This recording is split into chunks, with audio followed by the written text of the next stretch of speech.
तर यस्ता मुद्दामा डाक्टरलाई समेत बकपत्र गराउनु पर्ने अवस्था पनि आउन सक्ने भएकाले केही समय लाग्न सक्छ कि भन्ने मैले भने हो। यससँग यो विषय नयाँ मोड लिएको छ। अब के हुन्छ, के पल शाह छुट्छन्, कहिले छुट्दैछन् त? पल शाह उसलाई अस्ति नै बयान भइसक्यो। अरू साक्षीहरूलाई बयान कार्य सुरु भएको छ, को उपस्थित हुन्छन् आजसम्म पनि बाँकी नै छ। अब यही बोलीलाई अब अदालतले अन्तिम फैसला मान्छ, किनकि अब जसले जाहेर दिएको थियो उनले नै अब होइन भनिसकेपछि अब के हुन्छ योभन्दा अगाडि चाहिँ? त्यसले नै यो मुद्दालाई चाहिँ फैसलामा मोडमा पुग्ने होइन। मिसिल संलग्न कागजातबाट वारदात भएको हो कि होइन र करणी भएको छ कि छैन भन्ने हेर्ने हो। इजलासमा कठागारामा उभ्याएर व्यक्तिलाई प्रश्न सोध्नुपर्छ, उसलाई शपथ खुवाउनुपर्छ। ती नाबालिग र पल शाह चाहेको खण्डमा अथवा म भेट्न चाहन्छु मलाई भेट्न पाउँछ कि नै, कुराकानी गर्न पाउँछन् कि नै, अथवा यताको परिवार र उताको परिवार भेटेर? पल शाहलाई मैले भेट्दाखेरि उसले के भन्दै थियो भने म कसैलाई पनि भेट्ने मैले इच्छा राखेको छैन, किनभने सत्य सत्य हो। अदालतमा भोलि सबैले जे बोल्छन् त्यस पछाडि एउटा कुरा हो। फैसला भयो, पल शाह निस्किने कुरा आयो भने अब नवलपरासी पूर्व गैंडाकोटको केस चाहिँ के हुन्छ फेरि? कानुनले एउटै विषय हो, यो एउटा खारेज हुनुपर्छ भन्ने पनि हाम्रो कुरा छ। त्यो भोलि प्रक्रियामा अगाडि बढ्छ। अबको जस्तो अब यदि पल निस्किने हुनु भने कति समय जति लाग्ला? नाबालिका र नाबालिका बाउले गरेको बयानसँग मुद्दा छिटो र ढिलो भन्ने कुरा छैन कि मुद्दाको प्रक्रियाको एउटा अङ्ग हो। यिनीहरूले अहिले चाहिँ आएर चाहिँ होस्टाइल नभएका या अर्को बयान गरेका भए पनि प्रक्रिया एउटै हुने हो। बयान फेरेपछिको कानुनी प्रक्रिया अथवा कानुनी कारबाही चाहिँ 3 महिना कैद हुन सक्ने भन्ने रहेछ सर, होइन? यो हुने नै हो कि अथवा न्यायाधीशको हातमा रहने कुरा? अपराध चाहिँ भएको छ, तर ढाकछोप गर्नका लागि अदालतको खिल्ली उडाइन्छ, अदालतमा आएर होइन भनिन्छ भने त्यस्तो अवस्थामा त्यो कानुन लागू हुन सक्छ। एकदमै जस्तो कसैका कुराकानी सुन्यो भने भेटेकाहरूले एकदमै तनावमा छन्, एकदमै ज्यान घटाएछ भने नदेखेका फ्यानहरूले चाहिँ के भन्नुभएको छ, देख्न पाए हुन्थ्यो भन्ने धेरैलाई थियो। तपाईँ प्रत्यक्ष भेटेर आउनुभएको। अब घट्यो होला, कसैको ज्यान घट्ने बढ्ने अथवा चाहिँ दुब्लाउने मोटाउने या कपाल काट्ने। दर्शक महानुभाव नमस्कार, तपाईँ आर्टिस्ट खबर हेर्दै हुनुहुन्छ। म गोपी कृष्ण। पछिल्लो समय कला क्षेत्रमा एकपछि अर्को विषयहरू चर्किरहेका छन्, तर एक विषय पल शाह प्रकरण अहिले पनि उस्तै छ। सबै दर्शक महानुभावले चासो लिइरहनु भएको छ। पल शाह प्रकरण अब के होला, पल शाहको केस के होला भन्ने विषय चलिरहँदाखेरि हिजो मात्रै जो नाबालिग गायिका हुनुहुन्थ्यो जसले जाहेर दिनुभएको थियो, उहाँले बयान फेर्नु भएको छ र आफूमाथि करणी नभएको बताउनु भएको छ। यससँग यो विषय नयाँ मोड लिएको छ। अब के हुन्छ, के पल शाह छुट्छन्, कहिले छुट्दैछन् त? अथवा जाहेर दिने नाबालिग गायिकाले अन्तिममा आएर यसरी बयान फेर्दाखेरि उनीमाथि कानुनी कारबाही के हुनसक्छ, कानुनी प्रोसेस अबको के छ त भनेर हामी आजको बहस सुरु गर्दैछौँ। मसँग अधिवक्ता यज्ञमणि नौपाने हुनुहुन्छ। सरलाई स्वागत छ आर्टिस्टमा। धन्यवाद। अब विषयमा एकदमै प्रवेश गर्छु। हामी धेरै लामो बहस गर्दैनौँ, सटिकमा र विषयमै केन्द्रित हुन्छौँ। अन्तिममा आएर नाबालिग गायिकाले बयान फेरिन्। खासमा अबको कानुनी प्रक्रिया के हुन्छ? के अब पल निस्किएर ती गायिका भित्र छिर्छिन्? त्यस्तो हुँदैन। यो भने कस्तो हो भने ड्यु प्रोसेस अफ ल भित्रैको कुरा हो। अदालतमा बकपत्र गर्ने भनेकै बाहिर कोही व्यक्ति दबाव प्रभावमा परेर कुनै पनि कुरा भन्न सक्छ, कुनै निवेदन दिया हुनसक्छ, उजुरी दिया हुनसक्छ भनेर कानुन निर्माताले के गरे भन्दा अदालतले आफै प्रश्न सोध्नुपर्छ। न्यायाधीशको इजलासमा कठागारामा उभ्याएर व्यक्तिलाई प्रश्न सोध्नुपर्छ, उसलाई शपथ खुवाउनुपर्छ र इमान धर्म सम्झेर उसले जे बयान गर्छ त्यो कुरालाई प्रमाणमा लिनुपर्छ भन्ने कानुन भएकाले कानुनको प्रक्रिया अगाडि बढेको र उनले जे बयान गरेको भए पनि प्रक्रिया एउटै हो। अब मुद्दा अगाडि बढ्छ। अब पहिला चाहिँ करणी भएको हो, अब जस्तो उहाँहरूले बसेको होटलको नाम लिँदै भन्नुभएको थियो कि पहिला करणी भएको हो, यस्तो यस्तो यस्तो यस्तो त भयो। तर अहिले आएर बयान फेर्नुमा के कसैको दबावले बयान फेरिन् कि? यो पनि त कुरा आउँछ नि। सत्य बोलिन् भन्दा पनि दबाव परिन् कि अहिले आएर दबाव भयो कि? अदालतभित्र स्वतन्त्र न्यायालयभित्र उनले चाहिँ भगवान समक्ष चाहिँ शपथ ग्रहण गरेर स्वतन्त्र न्यायालयभित्र गरेको निष्पक्ष उहाँको बयानलाई चाहिँ दबाब प्रभावमा भन्ने अधिकार हामी कसैलाई पनि हुँदैन र रहँदैन। त्योभन्दा स्वतन्त्र रूपमा बोल्न सक्ने राज्यमा अर्को ठाउँै छैन। त्यसैले त्यहाँ बोलेको कुरा दबाब प्रभावमा हुँदैन र होइन। अब यही बोलीलाई अब अदालतले अन्तिम फैसलाले मान्छ, किनकि अब जसले जाहेर दिएको थियो उनले नै अब होइन भनिसकेपछि अब के हुन्छ योभन्दा अगाडि चाहिँ? त्यसरी एकजना पीडितले अदालतमा गरेको बयानलाई एउटा साक्षी, नेपाल सरकारको साक्षी मात्रै मान्ने हो। त्यसले नै यो मुद्दालाई चाहिँ फैसलामा मोडमा पुग्ने होइन। मिसिल संलग्न कागजातबाट वारदात भएको हो कि होइन र करणी भएको छ कि छैन भन्ने हेर्ने हो। साँच्चै वारदात पुष्टि हुन्छ भने पीडितले बयान फेर्दैमा करणी जस्तो उद्योगमा जबरजस्ती करणी जस्तो मुद्दामा कसैले सफाई प्राप्त गर्न सक्ने हुँदैन। तर बाहिर बस्दाखेरि कसैको दबाब प्रभाव र कसैको उक्सावटमा कुनै कुरा भनेको रहेछ र अदालतमा आएर सत्य चाहिँ बोलेको रहेछ भने सत्य बोलेको विषय सजायको भागीदार हुँदैन। अर्थात् अदालतमा आएर सत्य बोल्नु त्यसमा सजाय हुने कुरा हुँदैन। र अब मुद्दाको प्रक्रिया पनि निरन्तर रूपमा अब इजलासमा पेश हुन्छ। भोलि डाक्टरलाई बुझ्नुपर्ने हो भने बुझिन्छ, त्यस पछाडि मुद्दा फैसला हुन्छ। जस्तो अब यदि उनले बोलेको कुरालाई लिएर एउटा अनुसन्धानको पाटो त रह्यो नै। अबको जस्तो अब यदि पल निस्किने हो भने कति समय जति लाग्ला? होइन, निस्किने र ननिस्किने यो बयानसँग जोडेर नहेरौँ, तर मुद्दाको प्रक्रिया भनेको अब जे 1-2 महिनाभित्रै टुङ्गोमा पुग्छ।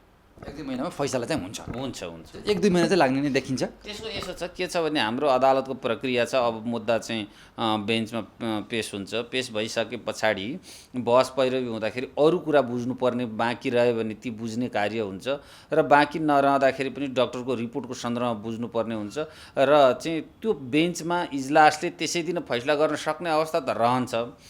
तर यस्ता मुद्दामा डाक्टरलाई समेत बकपत्र गराउनु पर्ने अवस्था पनि आउन सक्ने भएकाले केही समय लाग्न सक्छ कि भन्ने मैले भने हो। जस्तो कि अब जाहेर दिने जो नाबालिका हुनुहुन्छ, नाबालिकाको बाबा जो अभिभावकले दिनुभएको थियो, उहाँको बयान यदि नाबालिकाको जस्तै आइदियो भने अलिक चाँडै हुन्छ फैसला, जस्तो हामीले 1-2 महिनाको केस गरे जस्तो? होइन, नाबालिका र नाबालिका बाउले गरेको बयानसँग मुद्दा छिटो र ढिलो भन्ने कुरा छैन कि। मुद्दाको प्रक्रियाको एउटा अङ्ग हो। यिनीहरूले अहिले चाहिँ आएर चाहिँ होस्टाइल नभएका या अर्को बयान गरेका भए पनि प्रक्रिया एउटै हुने हो र यसैलाई आधार मानेर मान्छे फैसला हुने र छोड्ने या थुन्ने भन्ने नै होइन कि। जस्तो उहाँसँग जस्तो नाबालिगको पक्ष लिएर भनौँ न अधिवक्ताहरूले, उहाँको पक्ष अधिवक्ताहरूले के भन्नुभएको थियो, अहिले पुरुषत्वको हाबी भयो,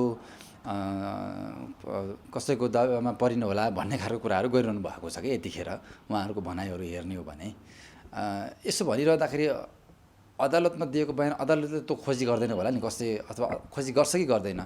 दबाबमा परिन् कि परिनन्, कसैले उक्सायो कि त्यहाँभित्र गएर, त्यो कुरा हेर्छ अदालतले? कसैले दबाब र प्रभावको कुरा अदालतले त्यसरी भन्नै मिल्दैन। नम्बर 1, जिम्मेवार कानुन व्यवसायीले अदालतमा गरेर गरेको बकपत्रलाई चाहिँ दबाब र प्रभाव हो, पुरुषत्वको कुरा भन्ने हो भने त्योभन्दा स्वतन्त्र रूपमा बोल्ने ठाउँ कहाँ छ भन्ने प्रश्न हुन्छ। स्वतन्त्र न्यायपालिकामा बयान गर्ने कार्यलाई दबाब र प्रभाव भन्ने हामी कानुन व्यवसायलाई अधिकार हुन्छ? हुँदैन नि।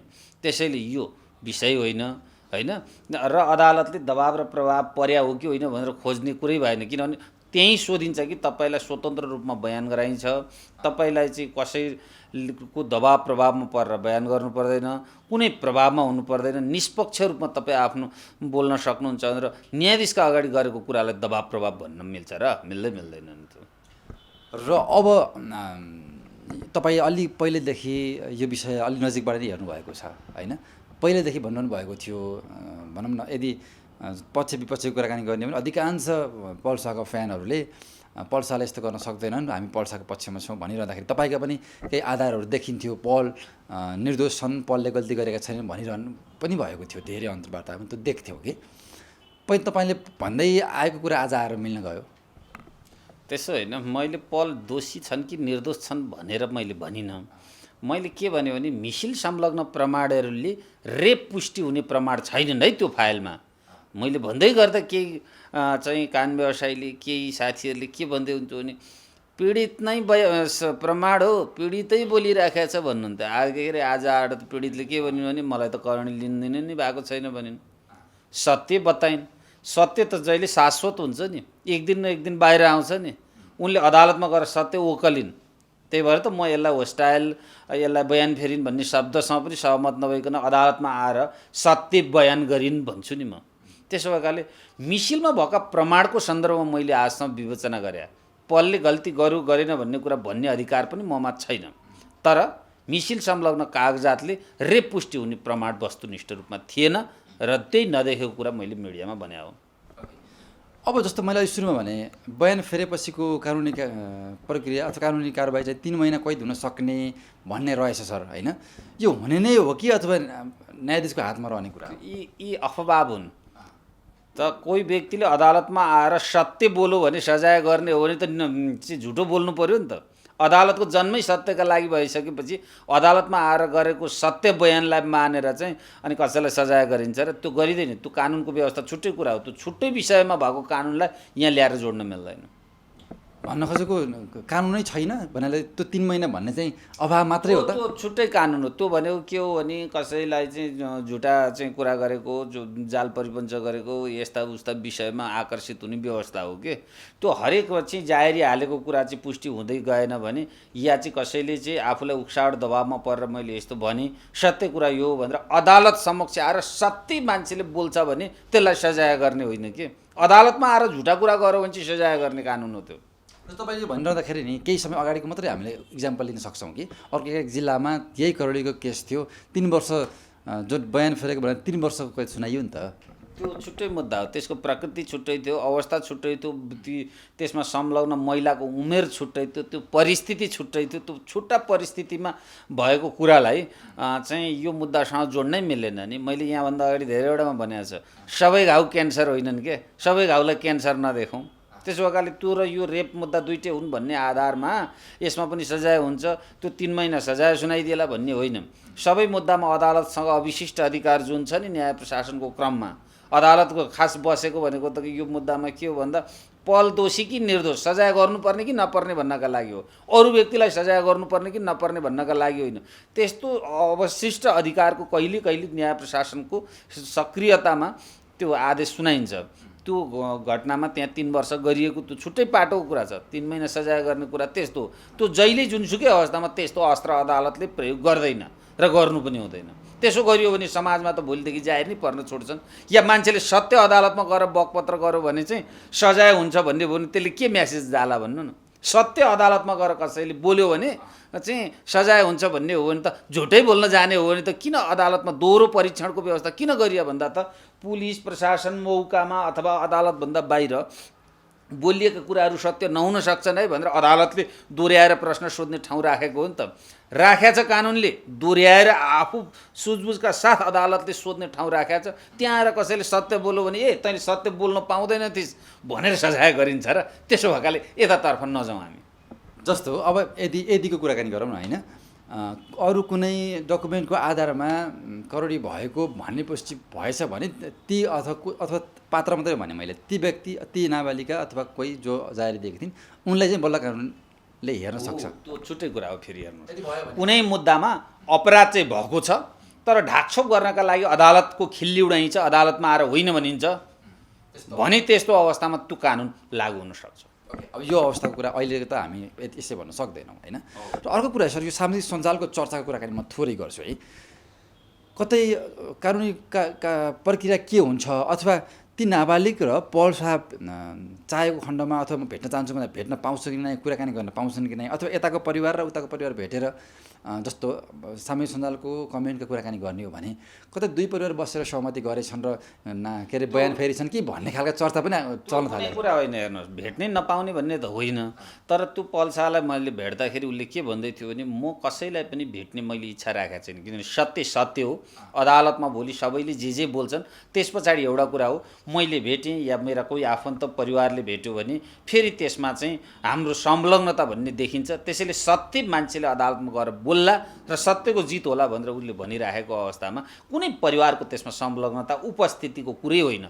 जे सत्य हो त्यो अदालतमा गएर नाबालिकाले बोलिन्। तपाईँ केही समय अगाडि भेट्न जानुभएको थियो, होइन? मेरो भेटघाट भएको थियो। जस्तो भनेपछि दुई पक्षको भेट थिएन तपाईँले सोद्धाखेरि? थिएन। अरू के थियो कुराकानी? तपाईँ त केही त भनिसक्नु भएको छ, त्यही नै भन्नुहोस् न। खासमा के सोध्नुभयो? तपाईँ त एउटा कानुन व्यवसाय भएको हिसाबमा अलिक बढी कुराकानीहरू भयो होला, कानुनको कुराकानी भयो होला। मसँग कानुनका सन्दर्भका केही कुराकानीहरू भए। अब कानुन व्यवसाय र पक्षबीच भएका सबै कुरा त हामी सार्वजनिक नगर्ने अधिकार राख्छौँ। तर उसले सोधेका र मैले दिएका उत्तरहरू केमा केन्द्रित थिए भन्दा म निर्दोष छु, मेरो निर्दोषिता प्रमाणित गर्न मैले चाहिँ अदालतबाट छिटो न्याय प्राप्तका लागि मैले के गर्नुपर्छ र मेरो निर्दोषिता प्रमाणित हुनका लागि प्रोसिडियरहरू के हुन्। अब मलाई यो दुईटा अदालतमा एउटै विषयमा मुद्दा चलाएको विषयमा के हुन सक्छ र मैले चाहिँ आफू निर्दोष छु भन्ने कुरा प्रमाणित गरेर चाहिँ मेरा शुभचिन्तक शुभेच्छुहरूमा आउनुपर्नेछ भन्ने सन्दर्भमै हाम्रो छलफल भएको थियो। एकदमै जस्तो कसैका कुराकानी सुन्यो भने भेटेकाहरूले एकदमै तनावमा छन्, एकदमै ज्यान घटाएछ भने नदेखेका फ्यानहरूले चाहिँ के भन्नुभएको छ, देख्न पाए हुन्थ्यो भन्ने धेरैलाई थियो। तपाईँ प्रत्यक्ष भेटेर आउनुभएको त्यो एउटा स्वास्थ्य अवस्था र शारीरिकको कुराकानी गरौँ। म स्वास्थ्य र शारीर चाहिँ हेर्नुहोस् बाहिर हेरेकोदेखि बाहेक म त्यसको विज्ञता होइन। मैले त्यो विषयमा उसँग प्रश्न पनि गरिनँ। अब घट्यो होला कसैको ज्यान घट्ने बढ्ने अथवा चाहिँ दुब्लाउने मोटाउने या कपाल काट्ने यो सन्दर्भमा मैले प्रश्न पनि गरिनँ। त्यसो भएकाले यो विषय मलाई जानकारी भएन। तर ऊ एकदम चाहिँ म निर्दोष छु, निर्दोषिता अदालतले प्रमाणित गर्छ, स्वतन्त्र सक्षम न्यायालयको दायित्व नै यही हो, त्यसका लागि म चाहिँ काम गरिरहेको छु भनेर ऊ चाहिँ एकदमै त्यस्तो दुखी मोडमा मैले देखिनँ। त्यहाँ प्रहरी प्रशासनले पनि उसलाई राम्रो व्यवहार गरेको, उसले पनि त्यहाँ राम्रो व्यवहार गरेको अवस्था चाहिँ थियो। यो चाहिँ के थियो भने भेटेका मान्छेलाई सोधिदिनु भन्ने खालको प्रश्न भएर कानुन व्यवसाय भएको हिसाबमा अहिले पनि हामीले केही कुरा चाहिँ गऱ्यौँ होइन। अबको प्रक्रियामा जस्तो 1-2 महिना अझै पनि लाग्ला टुङ्गो लाउन भनिरहँदाखेरि हिजोसम्म पनि बयान चलिरहेको थियो होइन, साँझसम्म। अब चाहिँ कसको बयान लिइन्छ र ठ्याक्कै भन्दा त्यहाँ संलग्न भएका सबै व्यक्तिहरूदेखि बाहेक पल्सा उसलाई अस्ति नै बयान भइसक्यो, अरू साक्षीहरूलाई बयान कार्य सुरु भएको छ, को उपस्थित हुन्छन् आजसम्म पनि बाँकी नै छ। त्यस पछाडि मुद्दा चाहिँ पेशी चढ्छ, इजलासमा पेश हुन्छ। भनेको चाहिँ संलग्न जो देखिएका थिए बाहिर त्यहाँ साक्षी प्रमाणहरू जस्तो तपाईँको त्यहाँ 3-4 जना मौकाका जना व्यक्तिहरूलाई पनि बोलाएको हो। पलले राखेका केही साक्षीहरू छन्, उनीहरूले पनि बकपत्र गरिराखेका छन् ती तर्फबाट पनि। तर मेरो एउटा के छ भने यसरी यो नाबालिका पीडितले अदालतमा गरेको गोप्य इजलासमा गरेका कुरा यति छिटो मिडियामा ल्याउनु चाहिँ सञ्जालमा ल्याउनु यो चाहिँ राम्रो कुरा भएन। हेर्नुहोस्, इजलास छ गोप्य, बहस हुन्छ गोप्य, नाम गोप्य राखिन्छ, तर मसी नसकिकन मिडियामा यसले यस्तो बयान गरिन् यसले यसो गरिन् भन्नु चाहिँ यो कानुनको खिल्ली उडाएको जस्तो आउँछ। यसरी मिडियामा बहस हुनु हुँदैन थियो। यसमा मेरो रिजर्भेसन छ। सूचना चाहिँ भित्रबाट आयो होला जहाँसम्म लाग्छ। आयो होला, सूचना ठिक आउने एउटा कुरा हो, तर पनि त बन्द इजलासबाट हेरिने मुद्दा नाबालिकाको कुरा छ, यसको सेन्सिटिभ कुरा हो, यसरी बाहिर सार्वजनिक गर्नु हुँदैन थियो। अब यो भनिरहँदाखेरि सर अब दुईतिरबाट फेरि जारी परेको होइन। हामी अहिले तनहुको मात्रै खालि कुराकानी गरिरहेका छौँ। अब यताबाट मानौँ फैसला भयो वर्ष निस्किने कुरा आयो भने अब नवलपरासी पूर्व गैंडाकोटको केस चाहिँ के हुन्छ फेरि? गैंडाकोटको पनि यही प्रोसिडियर अगाडि बढ्छ। तर हामीले भनेका छौँ नवलपुरको र यो दुईवटा मुद्दा एउटै अपराधभित्रका दुईवटा वारदात भनेर देखाइएको छ। कानुनले एउटै विषय हो, यो एउटा खारेज हुनुपर्छ भन्ने पनि हाम्रो कुरा छ। त्यो भोलि प्रक्रियामा अगाडि बढ्छ। जस्तो अब यहाँबाट यताको टुङ्गो लाग्ने बित्तिकै फेरि प्रहरीले लिएर जान्छ अब गैंडाकोट उनलाई? प्रहरीमा उहाँ कारागार नै छैन, त्यसैले उसलाई लाने भन्दा पनि के हुन्छ भने त्यो पीडित भन्ने कि नाबालिका निजका बाउ लगायतका साक्षी प्रमाणहरूलाई त्यहाँ पनि यसरी नै बकपत्र गर्ने काम हुन्छ। निस्किने बित्तिकै केही समय तुरन्तै बाहिर आउन पाउँदैनन् कि पहिला उताको फैसला पनि हुनु पर्यो अनि बल्ल मुद्दाको अन्तिम किनारा हुनुपर्छ, अर्थात् उच्च अदालतले धौटी वा जमानत माग्नुपर्छ, त्यहाँबाट मात्रै ऊ बाहिर आउने अवस्था हुन्छ। एउटै मात्रै मुद्दाले अहिले नै चाहिँ हुँदैन। अब खासमा आज चाहिँ हामीले बयान फेरेपछि चले जारी दिएको थियो, उसले बयान फेरेपछिका कानुनी कारबाही कानुनी प्रोसेसहरू के होलान् भन्ने विषय तपाईँलाई जिज्ञासा हामी गऱ्यौँ होइन। अन्त्यमा केही छ सर यसमा? अब तपाईँ त यतिखेर के थियो भने उहाँले बोल्दै हुन्थ्यो नि भन्ने चाहिँ धेरै छन् होइन। तपाईँ यति धेरै पल शाहका फ्यान अथवा जो पनि दर्शक हुनुहुन्छ यति धेरै हुन्छ कि उहाँलाई बढी विषयमा जानकारी छ, उहाँ बोल्दै हुन्थ्यो भन्ने थियो। यसो छ के छ भने मान्छेले कहिले कहिले मानवीय त्रुटि हुन सक्छन्। त्यो चाहिँ नाबालिका पीडितलाई धेरै गाली गलौज नगरौँ। पल्साका फ्यानहरू पनि त्यो नाबालिकाका फ्यान हुनुपर्छ, त्यो राम्रो स्वरकी धनी। कहिले कहिले मानवीय उत्तेजना एउटा कुरा होला, समय सन्दर्भमा सत्य कुरा अदालतमा बोलिसकेकामा हिजो बोलेका कुरालाई लिएर उनको मानमर्दन गर्ने काम नगरौँ। निजलाई चाहिँ स्वतन्त्र रूपमा चाहिँ फेरि आफ्नो कला प्रस्तुत गर्ने अवसर प्रदान गरौँ, यही शुभकामना हो सबैलाई। समयका लागि धेरै धेरै धन्यवाद तपाईँलाई। हस्, धन्यवाद।